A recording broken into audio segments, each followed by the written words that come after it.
Hello and welcome to another episode of the RocketMSP Podcast. Today I'm joined by Andrew and Rory from SmileBack. Welcome, guys. Yeah, thanks for having us. Hello.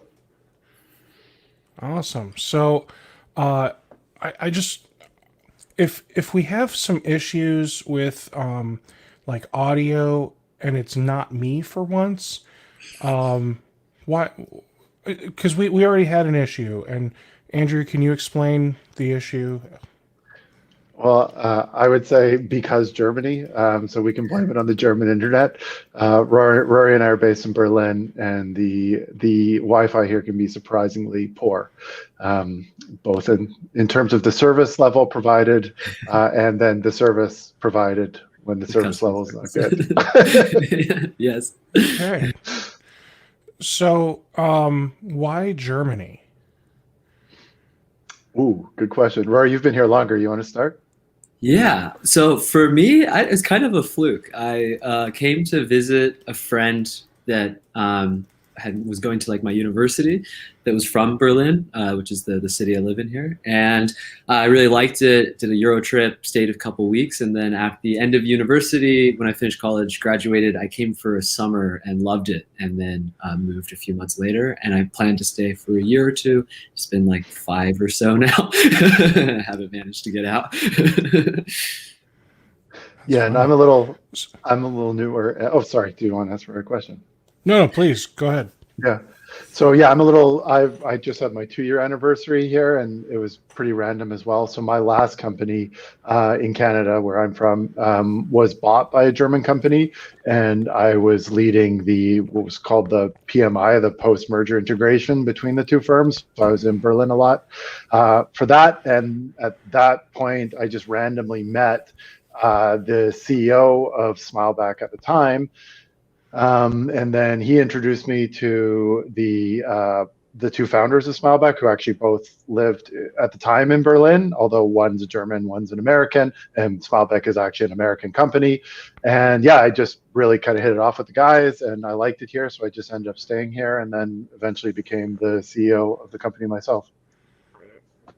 That's really cool. And you decided to stay in Germany. Now, I could tell that you are not actually German.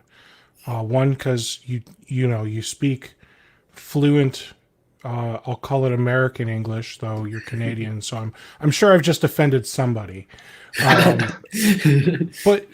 But you also don't sound angry. Another clue that I know you're not German. And now I just offended somebody else. Yeah, I think you just offended one nation and now another. One of which is my homeland, and one of which is my adopted home. No, we're pretty chill. Berlin's pretty chill though. I don't feel like there's a lot of anger or loud speaking in Berlin. And I think, Rory, if I could speak for you as a West Coast Californian, pretty laid back people, and as me being a Canadian, we're generally pretty laid back people. So we bring down the anger just on our own across the country. Now, do you guys speak German? I've been trying for the whole time, but not really. I've been trying with more success than Rory. I think he's been here 5 years. I've been here 2. Mine is okay, especially ein bisschen Deutsch. Aber Deutsch ist so schwer. It's very difficult. So my grammar is good and I can write it, but I still have a really hard time even just like ordering a bun at the bakery. So are the Germans there mostly able to speak English then?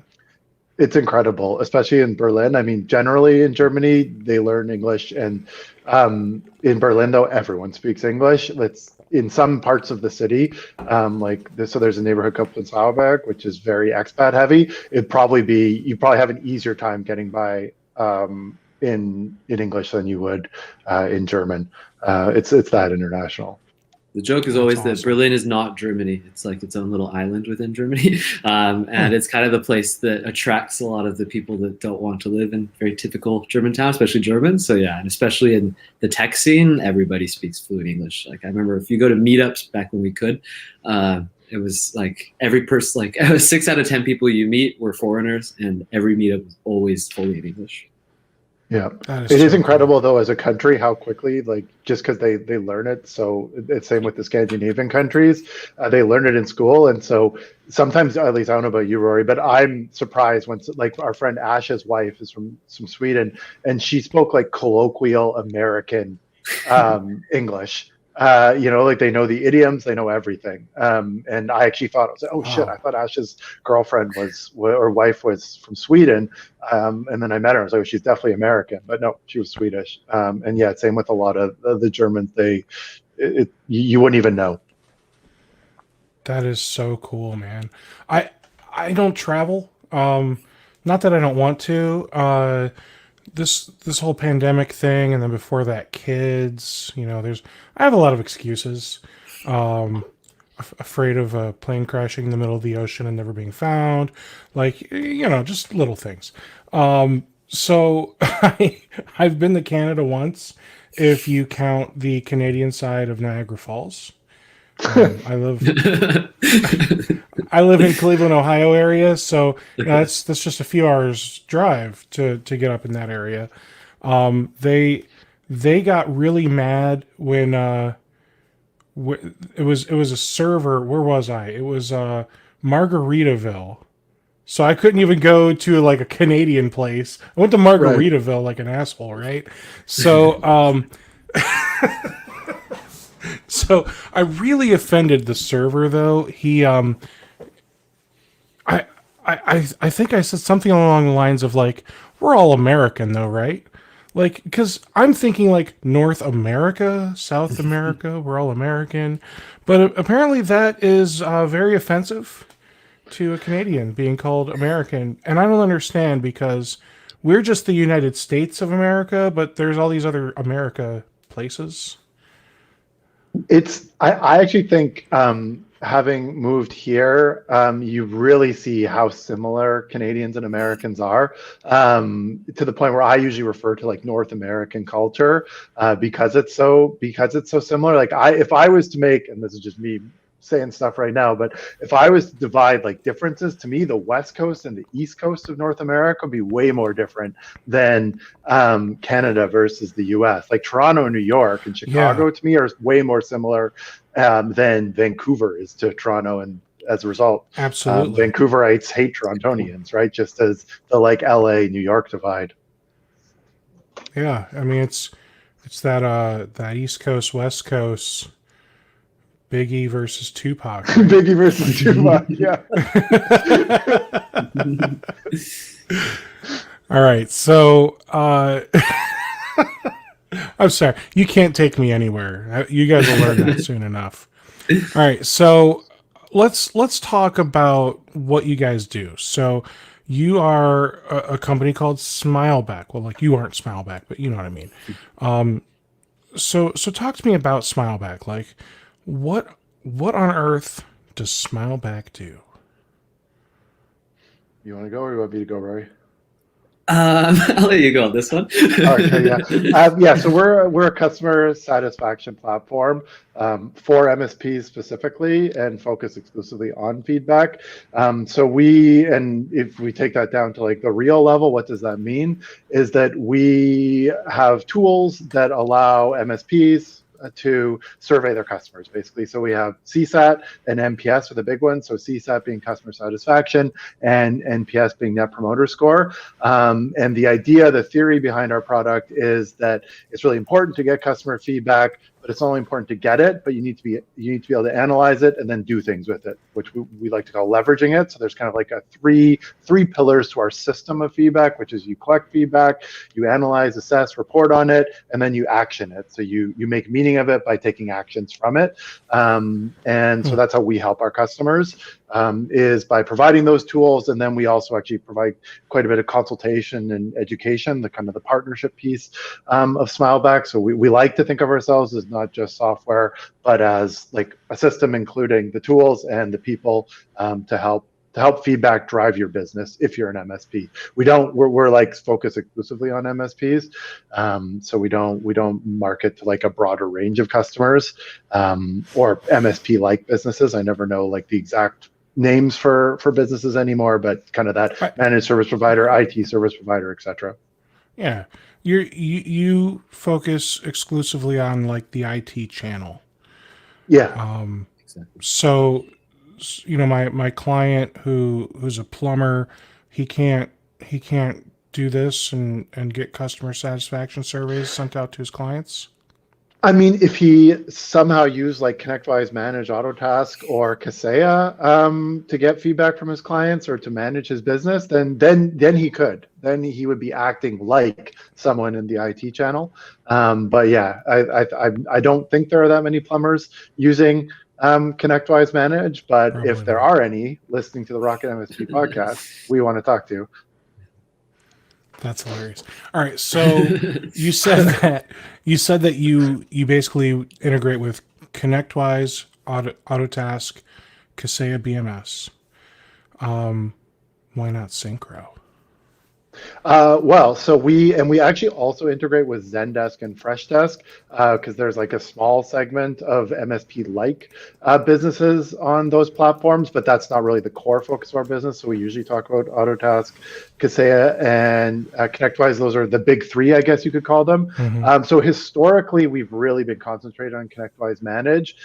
The only reason we're not on Synchro and some of the other ones, TigerPaw, etc., is just because we've started with this year actually really trying to build out onto different markets or platforms. So we have a roadmap of all the PSA platforms or whatever you want to call them that we're planning. We're doing about, I mean, it'll depend how it goes, but we're trying to do about 3 a year now. So Kaseya was the first one this year. And then we're looking right now at Halo PSA actually is on our short list. Synchro is on our short list, and ServiceNow is on our short list currently. I would say that I don't have any experience with Halo. I feel like, and I think Halo focuses more on Europe, right? Yeah. So I do have them coming on, I believe in August. I've got them coming, so I'll get to learn more about them then. But until then, like, they don't exist to me. Like, no. So now you've just offended Britain. So we've got Canada, Germany, and the UK. I'm working on the whole Earth today, guys. Okay, we're gonna knock them all out. How many countries are there? Like 50? I know there's like 186. Just one, right? I don't one. remember. USA. Yeah, USA. I'm sorry.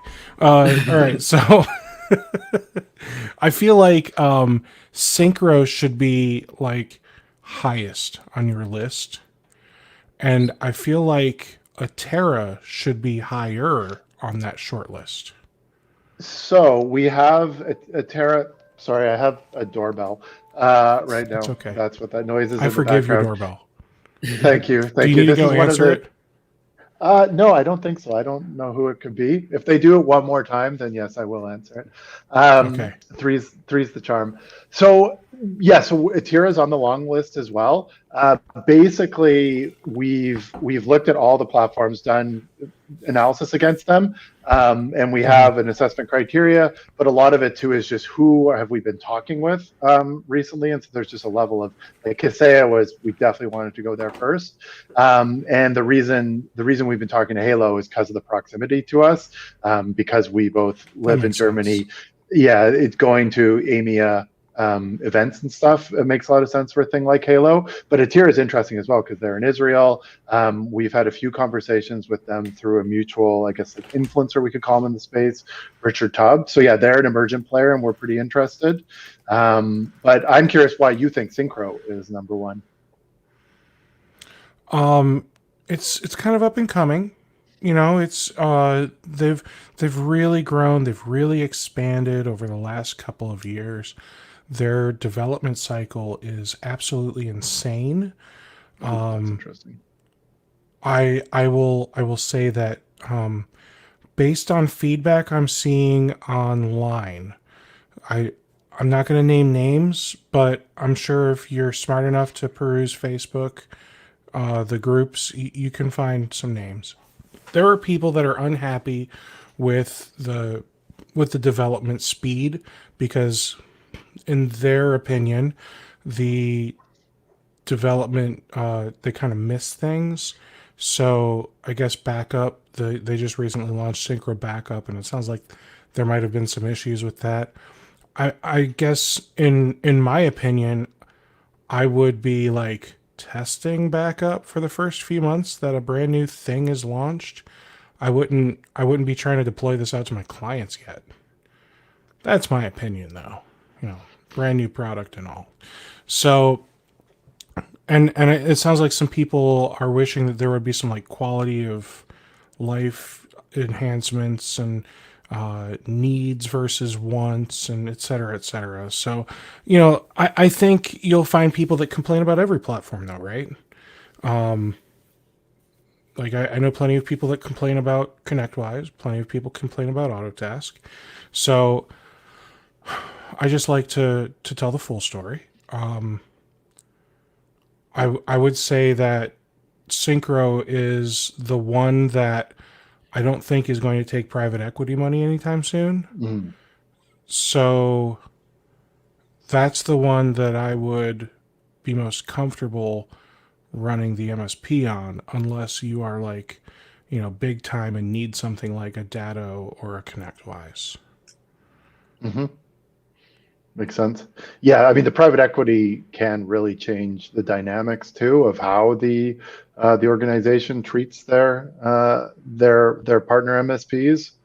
And why do you think they won't take private equity money? When I spoke with I think he's COO, Ian Alexander, on this podcast, he didn't say like we 100% will never take private equity money, but he basically said like we're really happy doing this on our own right now, and we have no plans. We're not like trying to get acquired. We like what we do. Cool. That's cool. So and Yates, I mean, in the comments here, he's right. Datto is very affordable, built for profitability. I know that a lot of people are leaning towards tools like Synchro and Atera because you pay per technician, and all of the endpoints are unlimited. Like you can have 1 million endpoints in there, or you can have 12, and your cost is still going to be, $120 a user a month. Mhm. So, and Atera is the same way. I just don't remember their pricing. All right, so we talked about kind of what you integrate with, and that's really cool, helpful. So does SmileBack have any investors? No, so we're the things we're saying about Synchro sound a lot like SmileBack, although we're not really. There's no threat of a private equity firm trying to buy us. Threat. No, so we're fully bootstrapped. So everything we've done has just been through the investments of the ownership group, and so that's 5 people, myself included. And we're fully bootstrapped. We intend to be fully bootstrapped forever. And we like, similar to what the Synchro guy said, we like doing what we do. We like doing it the way we do it. So we're pretty committed to that. Good for you. Thanks. What about development? Are your developers all employees? Are they contractors? Yeah, so we have, so I mean, like we're a small company with we're a small shop, and yeah, everyone who works for us is an employee.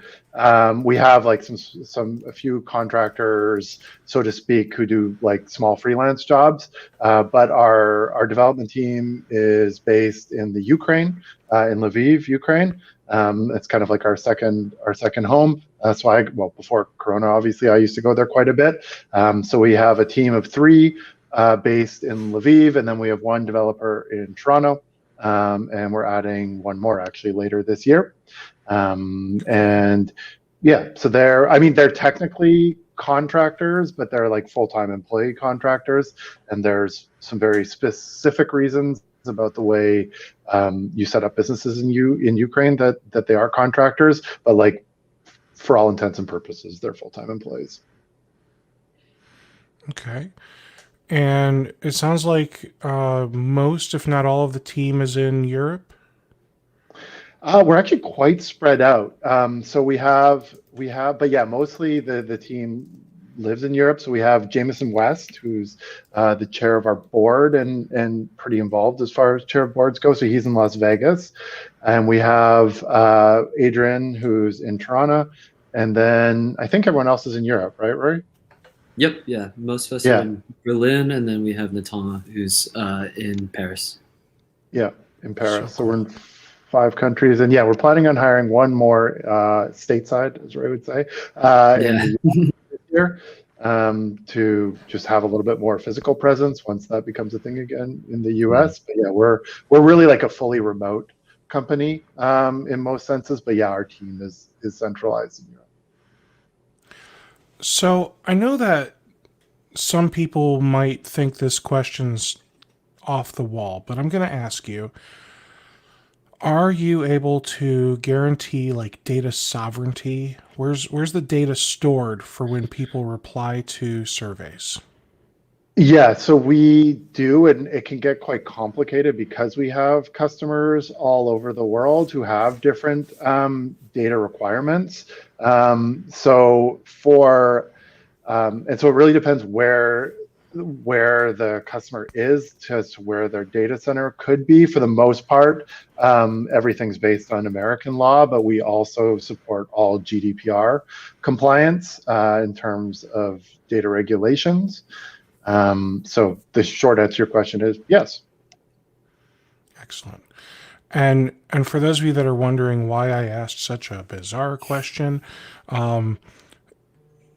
just because it's a survey on how we did doesn't mean a customer won't say, hey, thanks so much for helping me get back into Joe Biden's health records because holy cow, he has this really, really bad cancer and we need to get him taken care of right away. So thank you. So like you have no idea what dumb things people will say in surveys. And just to clarify, I have no idea if he has cancer.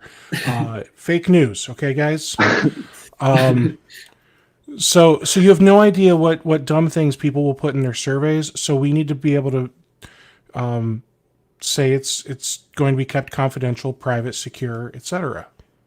Yeah, and actually the example you just gave is literally Rory and I do confront that sometimes with customers because, for instance, sometimes with new prospects they ask us if we're HIPAA compliant, and it's like I never know how to answer because it's not as if HIPAA applies to us. However, there is this bizarre use case where someone might actually say something like that and put data that we have no business having in a survey response, right?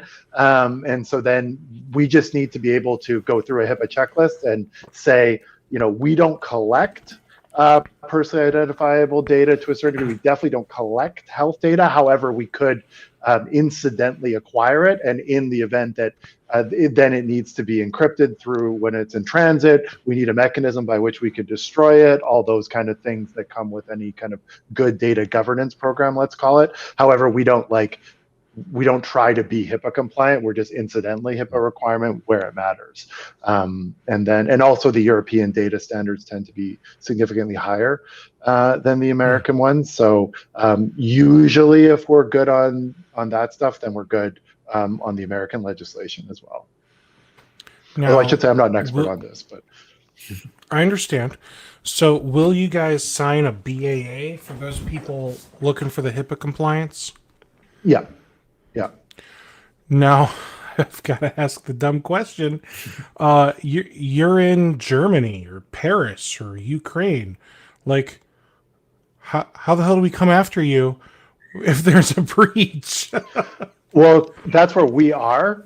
So I would be personally liable as like the de facto chief security officer, I think. But the SmileBack is an American company. So we're incorporated in the US. So they would go after the American entity. And so it would be just like going after anyone else. We would just have significant costs in terms of flying to the US in order to be punished.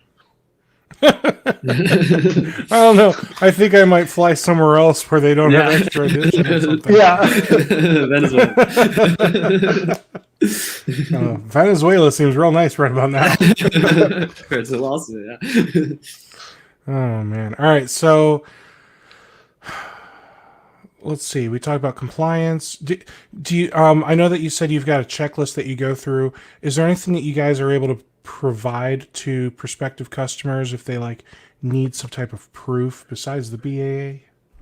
Yeah, so usually, I mean, so we have our data privacy on our website, which people can read through all of that. Usually, that's not enough for anyone who's serious about it, like who has intense requirements. We've talked, Rory and I, about building out kind of something that covers all cases. What I find usually is it's industry specific. So usually the MSP that comes to us, they have their own checklist, and I just do the due diligence with the tech team and go through it. Can't always answer all the questions, but we always try to, and usually we can figure it out by the end. And usually our general practices are good enough and cover all the use cases. It just takes a little bit of back and forth. Sure. Now, with your integrations to the PSAs, what kind of information are you able to access? For example, like I know for sure you got to get like the ticket number, so that way you can associate the survey with the appropriate ticket. But like through the API, you could hypothetically also be accessing title, description, notes, time entries. So I wouldn't be the best person, nor would Rory, to comment on the specifics of that. Like the tech team and the customer team would know exactly what we're looking at. But we ask for, like in the setup of SmileBack, and then also if you use NPS, we ask for additional permissions. And so the user has to go into the PSA, give us permission for these things, and we identify what we're asking for at the outset, so they can always see at least what information they're providing to SmileBack and what authorizations they're giving. Because with the NPS integration, we do pull contacts in so that we can send them surveys. Instead of it being ticket-based, it can be what we call campaign-based. And then with that, we definitely take more information. We look at more information through the API from the PSA. So we would not be able to say that you're zero knowledge just because you've got the knowledge. You know, you've got the stuff accessible. But it's not the end of the world if that's the case. That's fine. 2FA, MFA, single sign-on, any of that stuff? 2FA, MFA. No single sign-on, although it is something we've thought about. Yeah. That'd be real cool if I could, like, you know, be signed into your tool just because I'm signed into my PSA. I don't know if the PSA would also have to support that. So who knows? It would probably need to be something more like Microsoft 365, where you're using that as the SSO. Yeah, that's what usually our customers ask for. I should get up to speed actually on where the PSAs are with a single sign-on. But similar to the story you told at the beginning, I'm reticent to use that functionality or technology until it's a little more mature and stable from the PSAs, just because it's like that's how people are going to get into the product, and what people don't want is friction being able to use a product like ours. But obviously the Microsoft single sign-on is a mature, stable product. Okay, so I think we've talked about enough technical stuff. Let's talk pricing. So this is it's just surveys. So it's like, MailChimp, the first 1,000 contacts are free, right? No. So the way The way we price is we have a model that's based off of what we call the number of agents. In most cases, it's the number of technicians you have, and we do it in pricing tiers. So everybody has access to all the same features and everything in SmileBack and support. It's just so basically like for our smallest plans, which are for 1 up to 5 agents, it starts at $99 per month, and then if you pay annually, it comes out to $9.90. So it's always cheaper to pay annually, and then the pricing scales by about $30 to $40 per month as you move up the tiers. So of course, as you become a bigger MSP, you're obviously paying a lot more out throughout the year, but like your price per user goes down substantially. Versus if you're smaller, you get in at like the entry price of $99. So $1,000 a year just to know my customers love me sounds kind of steep. I mean, I guess it depends on how you see it. And certainly for some people, they do see it that way. Others often tell us, they would pay any amount of money, especially if you could do this with the data. But those are usually like really big MSPs who are very sophisticated operationally. And so those pillars I talked about earlier is I do think $1,000 a year would be cheap, or sorry, not cheap, would be steep if all you're doing is collecting data. But once you move into the more sort of sophisticated analysis of the data, gathering insights, learning about your business through the data, and then actioning it, especially if you can start to operationalize and use the automations to make workflows around it, then I think actually the price is quite good, but it is very much what you make of it, right? So I think about it less as cost and more as value. And that's also why we try to be a consultative partner so that we can help educate on where the value is so that we are delivering on the cost that we are. And there are other tools on the market if you do want to just kind of pay per survey and look at it more as a cost center than a value center. And I think that's actually one of the benefits of the market for customer feedback in the MSP space is it's quite mature, right? There are quite a few players, there are quite a few options. So the market can, the individual can decide what they're looking for. And smaller MSPs who really want to get serious about feedback, I think $100 is a pretty fair price and it's worth it. And then we kind of call it pay as you grow, right? As you become more sophisticated, your needs change. As you grow as a business, typically you use us more and more, you need us more and more, and the price grows with you so that we are giving value to the cost.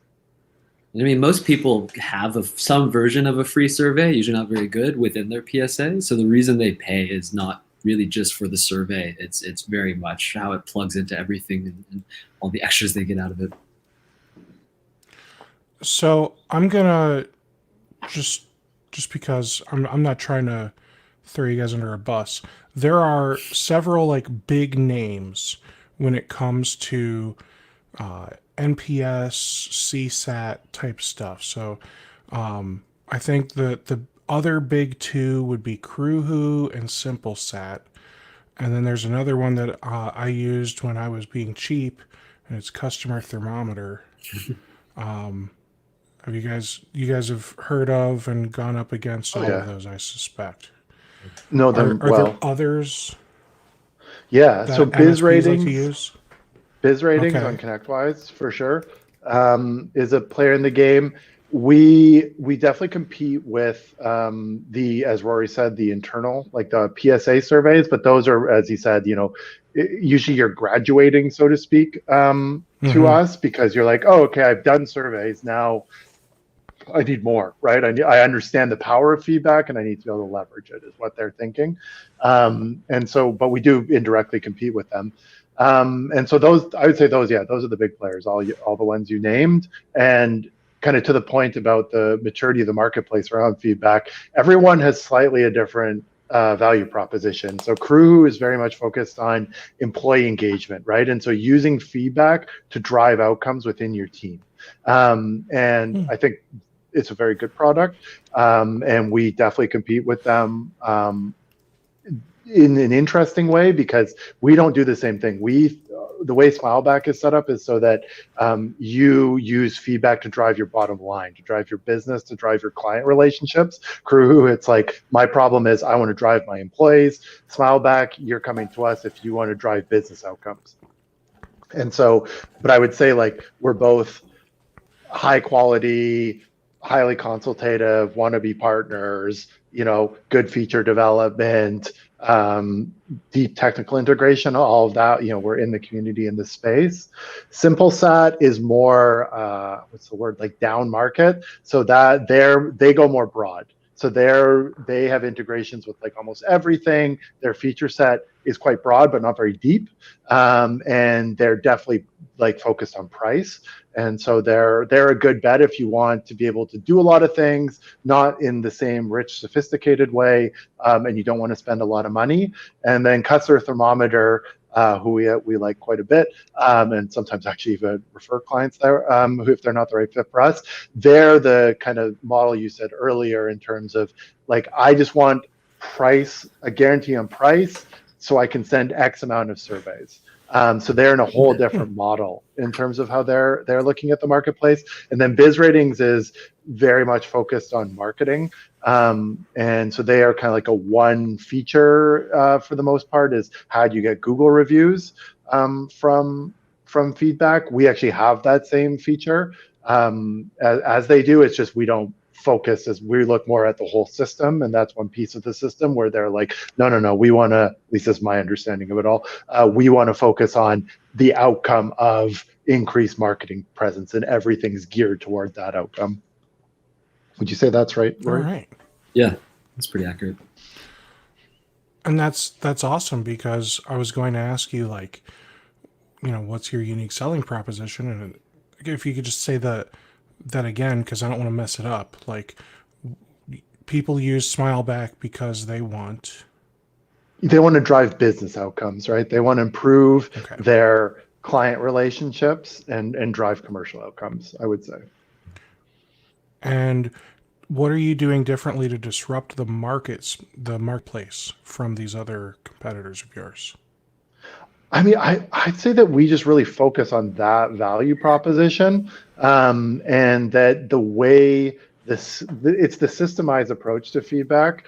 So we don't have I don't think like we have like a killer feature. It's just really elegantly set up so that it can integrate really nicely into your business, and that you can see in real time and through deeper analysis, this is the health of my relationships with my clients. I can see these customers are really loyal and committed, and I can do interesting things with them now. I can build case studies. I can ask for referrals, do things like that. Whereas these customers are perhaps at risk of what we call churning or of customer loss, of failed customer retention. And so the entire system is set up so that you can see you can get that data, you can see that data, understand that data, and then you can do things with it, whether it's addressing potential negative outcomes or accelerating positive outcomes. I like it. Thanks. All right. Well, I feel like I've learned, enough, if you will, about the company to know, like, and trust what you guys are doing.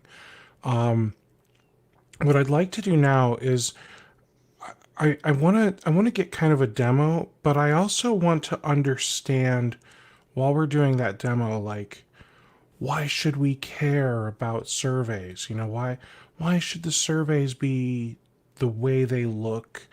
And what should we be doing once we get surveys from our clients? Good questions. Yeah, definitely. Rory. So whenever you are ready, Rory. Yeah. All right. Do you see it? We do. Oh, cool. Sweet. All right. Cool. Yeah. So I think first and foremost, if you're thinking about like what type of survey to send. So I know we all have been at the tail end of getting a survey. You've been asked a million times probably to fill out the Microsoft satisfaction survey. Maybe only done it when you were really, really pissed off about something that happened. You get it all the time in your experience. If like even ordering food, you get a survey. So I think really just looking fundamentally, what's the kind of best mindset to have when designing any survey. I think it really comes down to simplicity and integrating it into like your day-to-day workflow. So in an MSP context, it makes the most sense that somebody has an issue, they raise a ticket. Now you want to get a feeling for their sentiment on how that experience went now that it's resolved. So survey them in that resolution email they should be already getting, letting them know that their issue is resolved. With SmileBack, we'll focus very much on making it as simple as possible. What you find is the more complexity you add to the survey, the less people that respond.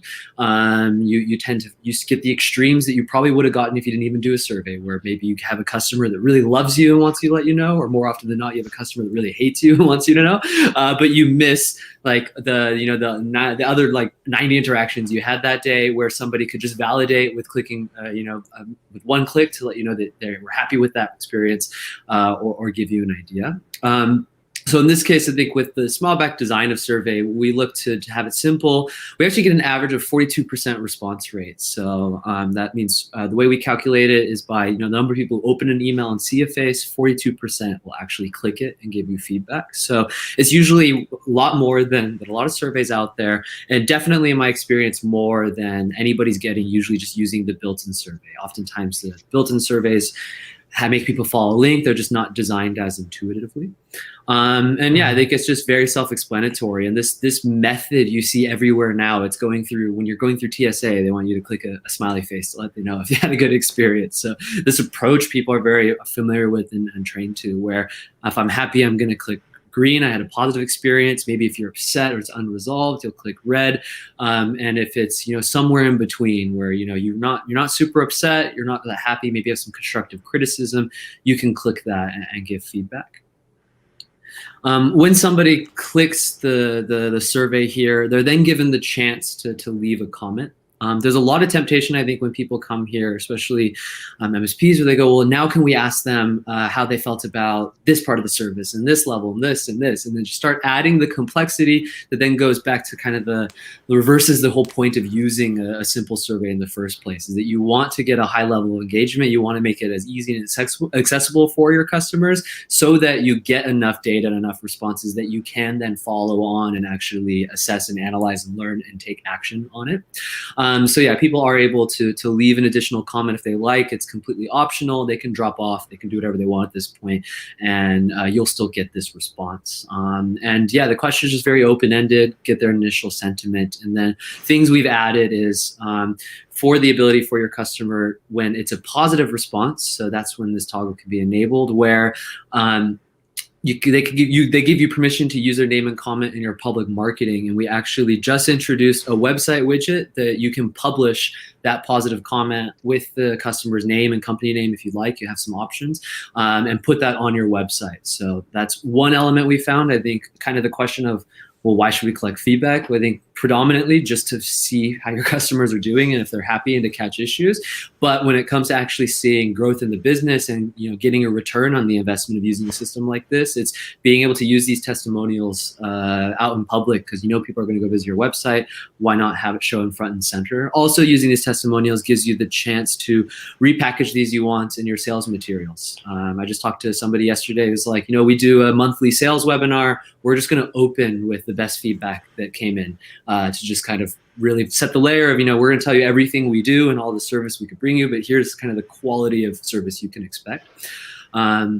Yeah, and then the second box is for them to be taken to your Google My Business page, where their comments are already copied. They can paste it, give you 5 stars, and leave a comment there. And that's something we've added just out of demand by our customers. I think for a lot of MSPs, having a presence on Google is important, but more important, that's kind of the first place or a key place people will look for social proof before they get on the phone or while they're considering using you. So we wanted to build it up there. Awesome. So let's say, and I don't know what your demo is able to do and what it's not, but let's pretend we've gotten, I don't know, a dozen or a few dozen or whatever people providing feedback. Like, now what? So yeah, you've collected a decent amount of responses. So then it all feeds in here. And I think, so what we looked at was, again, we're focusing on the 3 pillars. It's, it's collecting, it's getting the data. That's what the survey is really engineered around. Then what becomes key is really looking at how do you assess it? How do you learn from it? How do you take all of these insights and turn them into something that you could see overall? Some people, do have their own built-in surveys, or they build their own type of survey and they collect the feedback, but then it just lives somewhere and it's just a giant pile of data and it's really hard to learn from. So then nothing gets done. And it's like, well, then what was the point of even bothering your customers with the survey in the first place if you can't even use the feedback? So that's what our real, the web app, this application is for. The dashboard is, I think, answers very much the high level questions. It's like, how are we doing overall? So you're able to see, we have a net CSAT score, which is calculated as percent of positive reviews minus percent of negative.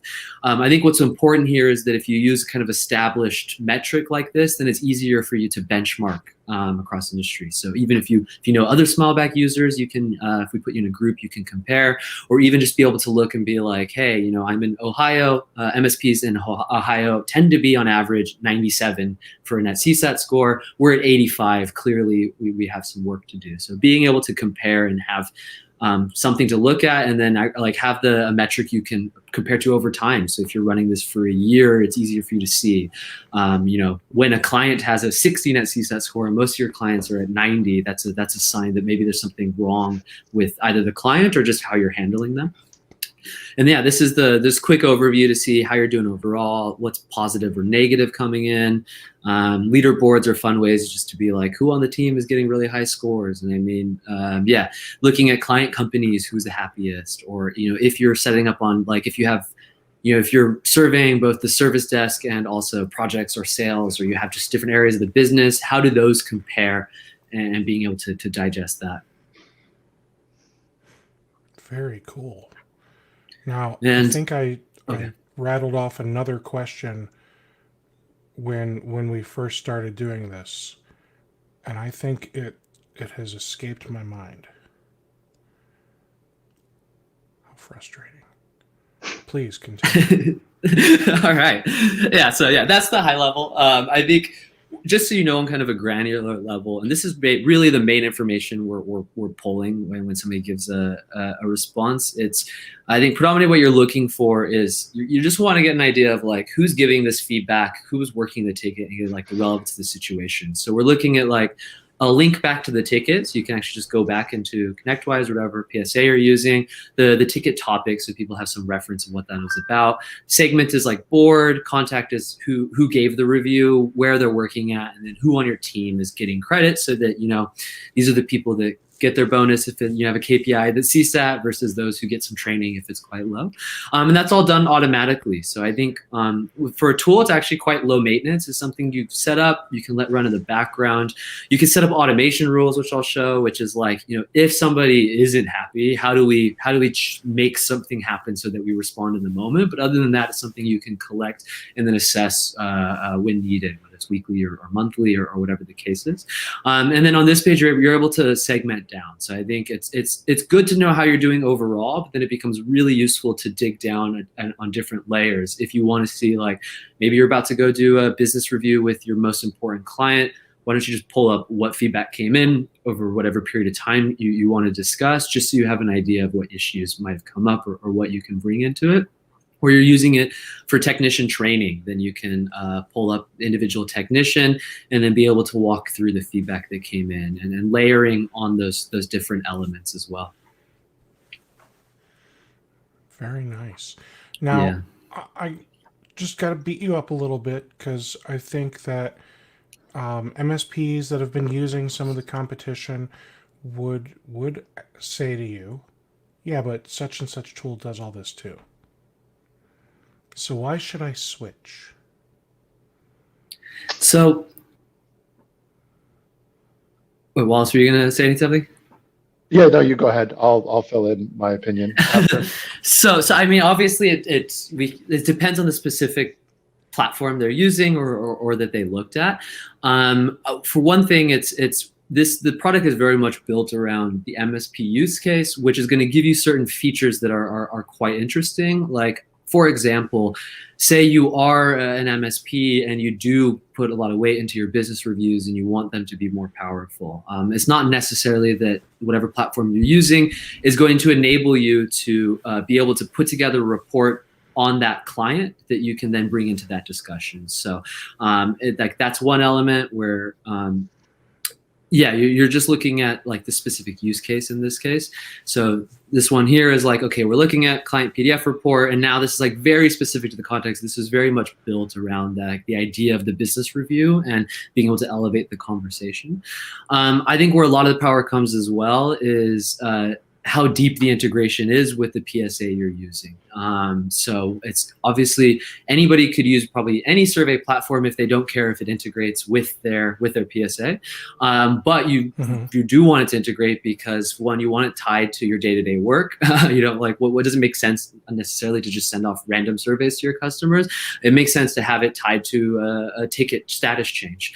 And then with the deep integration, you do have things where it's like, okay, now say, like not only am I using a survey tool to collect, or like this feedback system to collect feedback and learn from my customers, but now I'm also, it's so deep into my workflow. If somebody gives me a negative response, I can actually literally change the status of the ticket or move it to a different board, or even, you know, tie it to a status that triggers a particular workflow, so that it plugs in very nicely into your day-to-day. And it's like, this is built into your machine. I think the industry ebbs and flows, but there's often not wanting to have so many tools that are siloed. You want them all to kind of play well together and work together. And with SmileBack, whenever we do an integration, we do quite a deep integration where that it does really plug into your system. Yeah, and I would add, and the reason I paused there on the, I would be careful about switching, even if you were thinking of switching to SmileBack, as much as we'd love to have. If you're already using like a product, like say a Kruhu, you know, there's probably a lot of cost to your business to switching, just as if there'd be a lot of cost from switching to SmileBack to Kruhu. And so it's more like, what is the problem you're trying to solve? So my advice to that specific question, I mean, there's the unique features that we have, which I think Rory showed nicely, which is the depth of integration, the depth of reporting, the depth of automations. You know, we're, from what we understand, we're considered kind of the deepest and the most systematic in our approach. And our NPS, which we haven't demoed yet, is certainly the most robust. But that's because we are focused on the business outcomes. And so I would say if you're an MSP who doesn't have a system and you're looking, you want to ask yourself, what is the problem I'm trying to solve? Am I trying to drive my business forward with feedback? Then SmileBack, I think, is definitely the best. If you're trying, and you can still engage your employees using SmileBack. If your biggest problem is employee engagement, you can certainly use SmileBack, but Kruhu is actually probably better at that. Where switching is important, I think, is when you want to go from you want to up a level of sophistication, right? You want to go from using the inbuilt survey to something more sophisticated that really gives you that ability to analyze and leverage, as Rory's talked about. Or if you're using a less sophisticated solution, not the inbuilt one, but maybe your Simple Sats, your customer thermometer. If you're looking to add a layer of sophistication, kind of go upstream to a certain degree, then I'd say that's what would make you switch. But I don't, as much as I would love to say the whole market should use SmileBack, there is significant cost to switching. And so I think that's something that you should take lightly, or sorry, take not too lightly. And then when you're looking at which product do I want to use, you should really be thinking about what is the problem you're trying to solve? Where are you in your trajectory? I was reading through like the comments of Yates Network here while Rory was talking. And I actually, you know, I'm looking at this, I'm like, no, that sounds about right. You just onboarded a bunch of tools. 1,000 is a significant investment. So right now, you know, maybe it's not the right time to onboard feedback. Maybe you get all those tools out there, and then your next step is, okay, now I need feedback because I need to know my customers, how they feel about all these changes I've made to the services I provide. And now I need a tool like SmileBack because I've established all these, you know, services I give my client, and I need to know how effective am I at delivering all these services.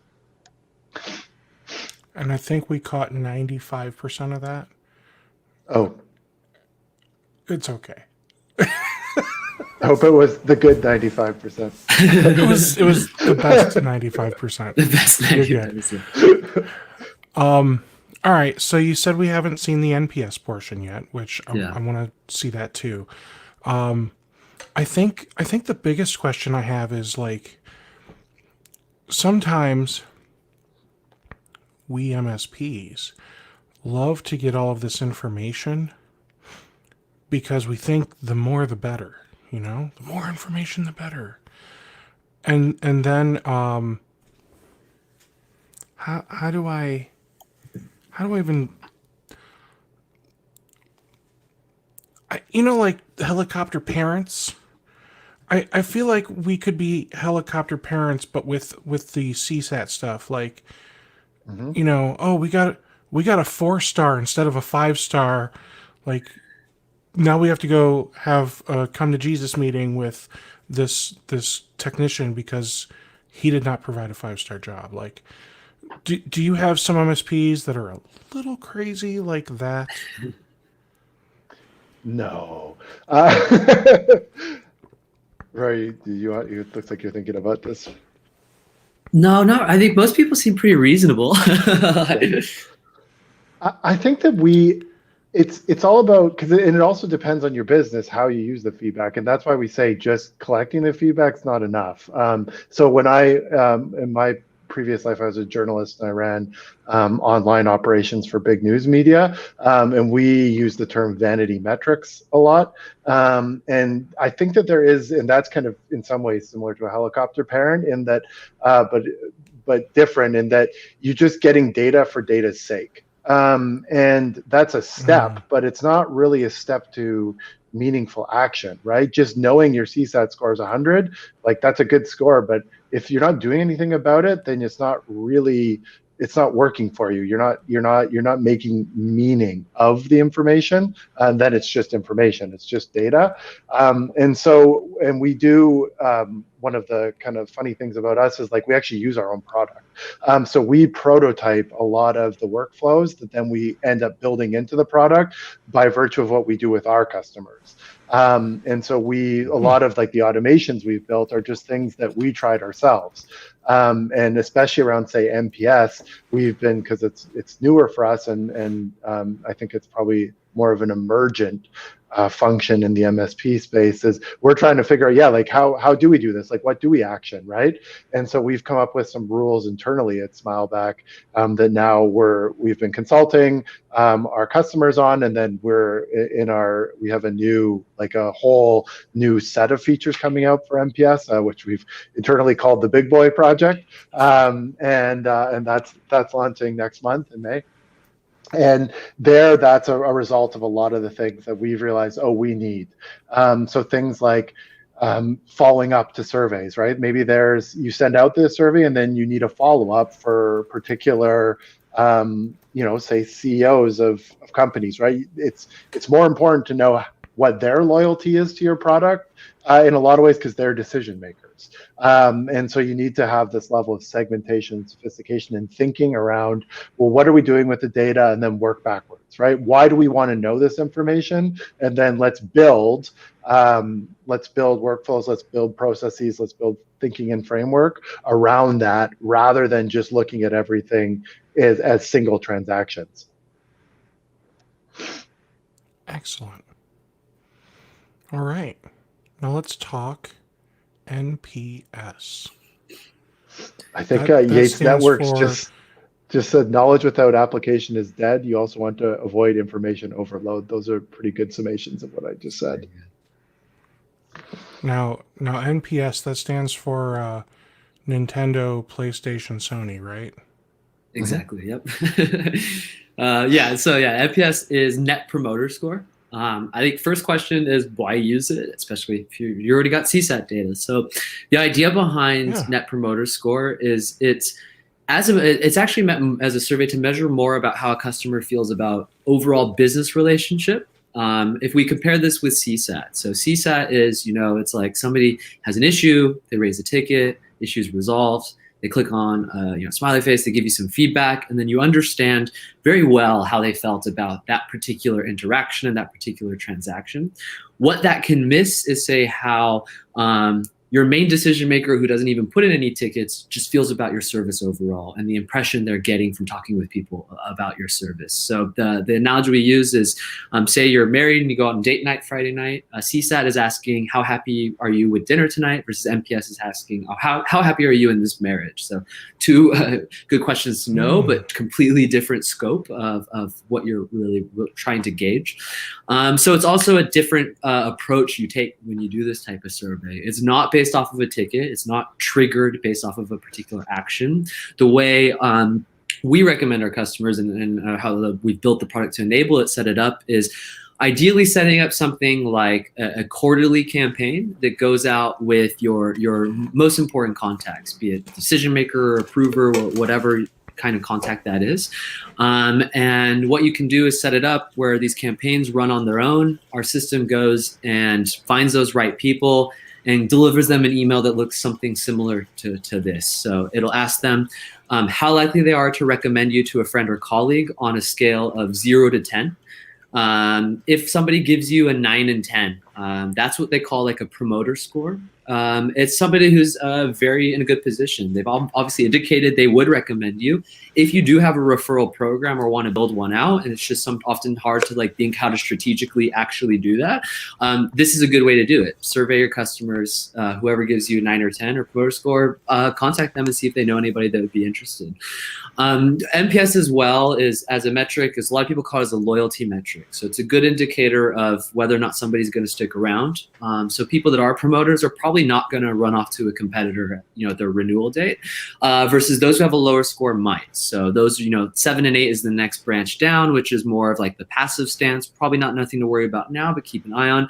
And 6 and below are detractors. So people that would not recommend you and are very much signaling that there's a disconnect between clearly the service you're providing and what they expect and how they feel about the overall relationship. And what we find is there's a lot of value when you run this over time and you get multiple responses, say from the same contact who routinely gives you a 9 or a 10, and then one quarter just gives you a 3 or 4.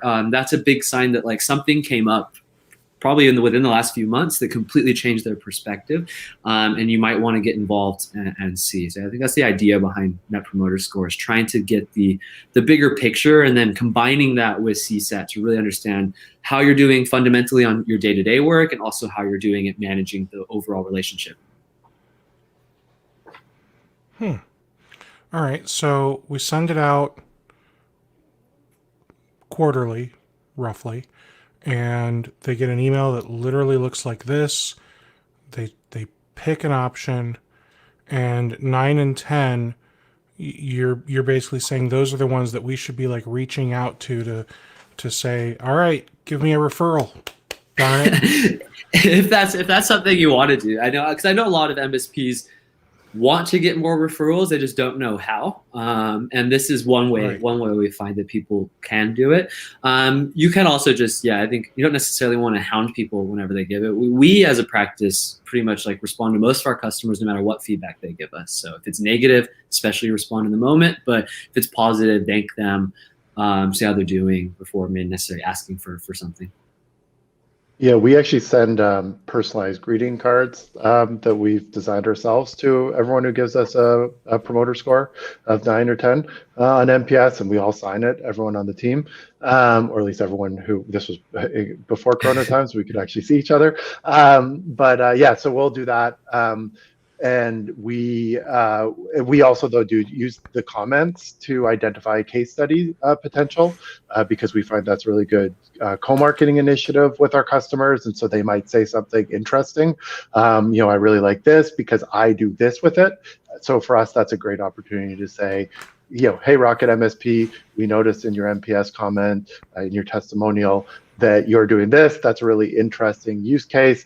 Would it be great? It would be great for us if you wanted to do a case study that you could also then we'll create it, and then you can also use it to market your own business.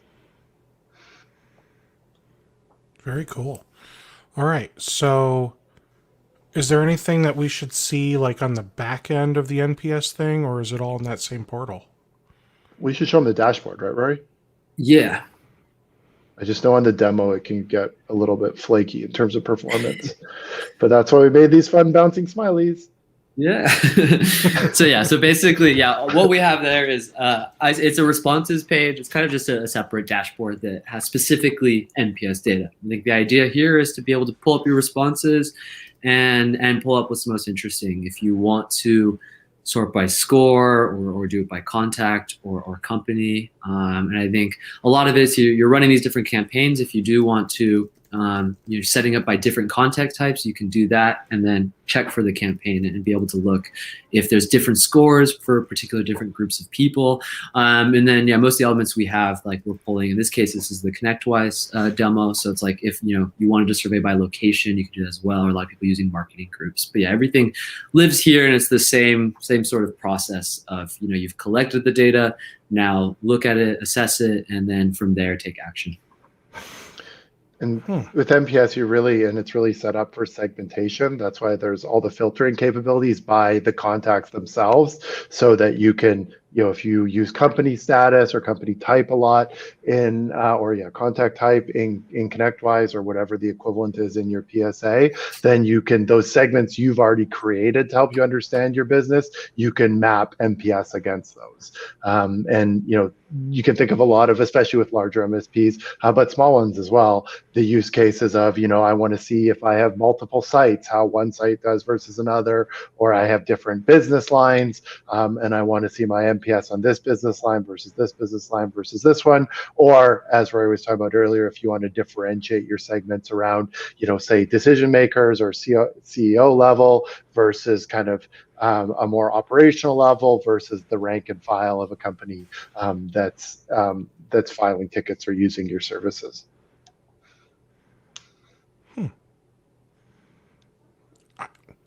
I don't see anything I don't like yet, guys. I'm glad. Thank you. It's hard to dislike something that's just so easy. That's what we try to do. Yeah. You try to dislike things?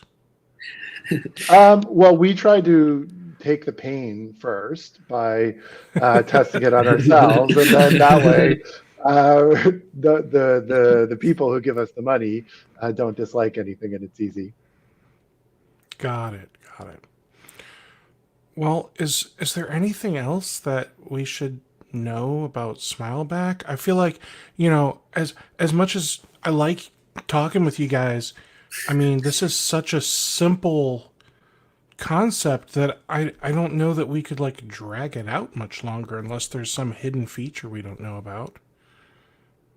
No, I think the only thing is that, we're, which probably you can tell just by the conversation, we think about feedback a lot, weirdly so.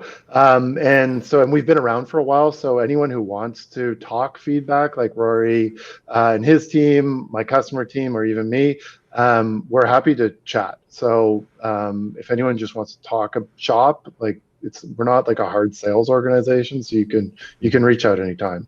We're happy to just talk shop. Or if you're interested in potentially doing a trial or having a demo or signing up, then you can do that too. So we're around.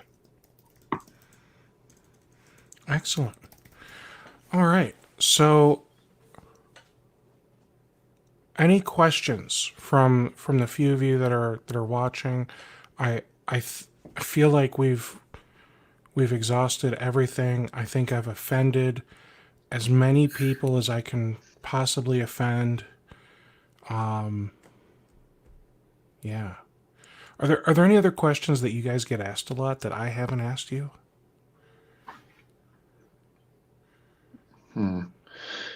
Probably. Let me think. We get asked a lot of questions about our roadmap. And that's actually one of the things I, as a product guy, really like about this space is we get a lot of feedback, positive and negative. So we have a public roadmap, which we've created so that people can see where we're going and they provide input. What do we usually get asked about? We get a lot of questions about the surveys themselves. And Rory really hit on it a lot around the importance of a frictionless experience for the end user. But I would say that that's like an objection we often have to handle is, well, why can't I make it more customized? And so that's an interesting conversation for us. And the reason we've done it this way is because, and Rory hit on all the points, but if you use an established methodology with a standardized design, then it's much easier to analyze it, right? Because you can do that against the practices and against industries, and you can benchmark the data, you can understand the data because it's standardized and established. And so that's the reason we've made that choice, and we've made a very explicit choice around the simpler the design, the more responses you get. And so, it's this balance between how many people are going to respond, how many people will provide a comment, versus getting like maximal feedback, which would be a 20 question survey, which has a time and a place, but it's not something you want to be sending to your customers all the time. Most people start off at the very beginning of being introduced to this, like very concerned about not having follow-up questions and all this, and then once they start trying it out and they see how much feedback they get, they never bring it up again. That's what I found on the side. Yeah, I was a little gun shy when I started using a tool like this because I didn't want to be like annoying the end users, so I was hesitant to send out the NPS survey. I was hesitant to add this to the PSA. I eventually did, and then I found that on average, 3% of the time it got clicked. 3%? Just 3%? 3% of the time. So how do we... If we're getting low clicks because our customers never read our ticket emails because they're a-holes, how do we get them to do it better? Yeah, so that is a question we get a lot. 3% is very low, but so we through content, because there's a piece of that's not just the survey itself, but there's kind of the culture or the practices you're creating as an MSP or any business with your customer. And so there's things that do need to be done. Unfortunately, it's not just set it and forget it. And so, yeah, we do have a bunch, and our customer team could speak better to this, of tactics and strategies that we, especially through our onboarding, try to impart to the user, but also offer in terms of customer calls with our customer team or through our content hub. And I'm not an expert on all those, so I think I would encourage customers to go to the content hub and read through that. But yeah, there are a bunch of things that you need to do to kind of on the business relationship side and to onboard your clients to the fact that you're asking for feedback. But the number one thing that we found that increases the response rate is by when a customer responds to a survey, it has meaning. So if they give you a negative, like a red face on a CSAT survey, you need to respond, right? Like, why do you give me a red face? We'd love to fix this. Or, hey, Rory, I saw that you said that you thought I was rude. I'm really sorry to hear that. We're doing this, this, and this to fix this, or, the issue wasn't resolved in a timely fashion. We're doing this, this, and this to improve our response times, things like that. That's really what drives response, because they see that it's in their interest to respond to your surveys. And so that takes some time. But yeah, usually what we find is customers who have really good processes built around the feedback, so actioning specific types of feedback, tend to get a high response rate and increase the response rate because the end user, the client, goes, oh, this is in my interest. If I give them this feedback, they do things with it and my life gets better. And I just want to add to that. When you get something that says, I thought you were rude, one, don't reply with that GIF we all know and love that says, yeah, well, that's like your opinion, man. And also don't reply with like excuses. Okay. Like, it's one thing to like, hey, I'm sorry, I was having a rough day and I shouldn't have taken it out on you. And it sounds like I did. I'm sorry. Like, that's one thing. but when you're like, yeah, my kid did this and my dog did that, and it's like, they don't give a shit, man. Just own it, apologize, and fix the problem. And I think the that's interesting going thing to too is go. when someone takes the time to write that to you, especially if they don't write it in like a really nasty way, like they're actually saying they value the relationship, right? Because they're giving you that feedback and giving you it in a way that you can action it. And even if you don't agree with it, like what they're actually communicating is, I value this relationship enough to tell you. And so yeah, I think you're exactly right. Like you need to take it as like, oh, this is an opportunity. This is actually interesting opportunity because this person has taken time out of their day to tell me this in a productive way. And so it's really seeing it in a different light. And then also, because to loop back to one of the things you said earlier, it's also the organization understanding that don't punish your agents for getting negative feedback. Like figure out what it means and what to do about it, because that can also be a problem, right? It's if you create a culture where getting a piece of so-called negative feedback is seen as bad as opposed to seen as an opportunity. Absolutely. I have a colleague, older gentleman, runs his own MSP, ISP, like he's doing all kinds of stuff. Cool dude. And he never has a problem. His customers never have a problem. But there are opportunities that he always has available for him to take advantage of, or what I never know, like how you wrap that sentence up when it's an opportunity. But I understand what he's going for, and it's much like, with my accountability groups. We don't like, we talk about our wins every week, and I don't want us to talk about our losses or the bad things. I want us to talk about our challenges, because a challenge can be overcome. A loss, you lost, it's done. So it's okay to have challenges, it's okay to have opportunities, and that's what one of these negative scores or negative responses can be, is just hey, get your shit together, man. Yeah, and that's definitely. okay, because maybe you just need to hear it. Definitely. Yeah, I agree. And I think too, I agree with your point. Like it's something that's just a straight loss is boring, right? Because there's nothing to do with it, and there's been times with my customer team, where someone had just responded once to something, fuck you. And my team said, what do you do with this? And I was like, nothing, because that's just about them having a bad day, and just let it go. You know what I mean? Like it's not interesting because there's nothing to do with it. It made work a little spicy that day. But you want to look for the things that you can make. I like this concept of making meaning of, and I love that too about the peer groups, is where you go and you're like, these are the challenges I'm facing. We're an Evolve member, and this is what we're working on. How are other people facing these challenges? We're going to be open and transparent and vulnerable about them, and how are we addressing them?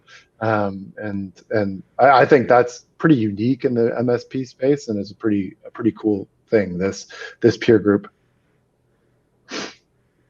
Excellent. Well, thank you so much, Andrew, Rory. I really appreciate having both of you guys on here. I can't wait for you to announce, your next few integrations and all these new features you guys are going to add that we shouldn't have. Like, when are you going to add dark web scanning? Why would we have dark web? Why do half of our vendors add dark web scanning? I don't know. When are you adding it? It's